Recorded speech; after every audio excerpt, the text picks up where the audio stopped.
This week on Utalk, we answer a question by Muriel, who posted it online.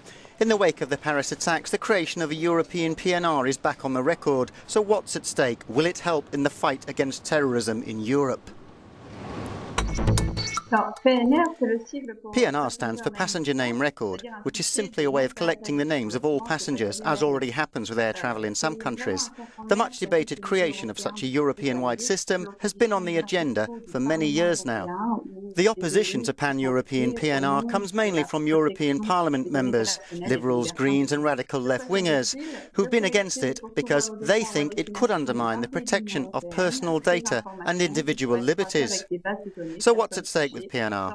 It's about collecting for every flight leaving or entering one of the EU countries data on passengers that can then be compared to information contained in databases related to terrorism and organised crime.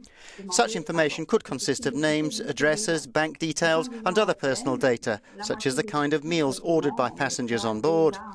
This kind of record already exists. Almost half of EU countries already run some kind of PNR, but only on a national basis. Today, the problem is that these existing records are not interconnected. It would mean Europeans having to share their information with the rest of the world, particularly the US, but it's doubtful that all European countries would be willing to go that far. Also, the relevance of some of the data comes into question, such as the type of meal a passenger orders on board. A terrorist could declare whatever he or she wants in that respect. As for names and addresses, if they travel with a fake passport, there's no way to track them down anyway.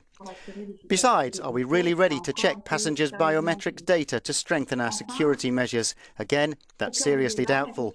Finally, there's the question of how long data is kept for. At the moment, the suggestion is 5 years.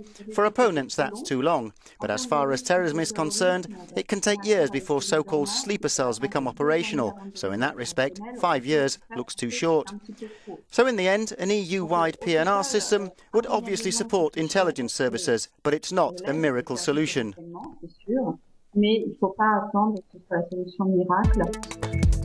you want to ask a question on Utalk, go to the Euronews website or our social media pages.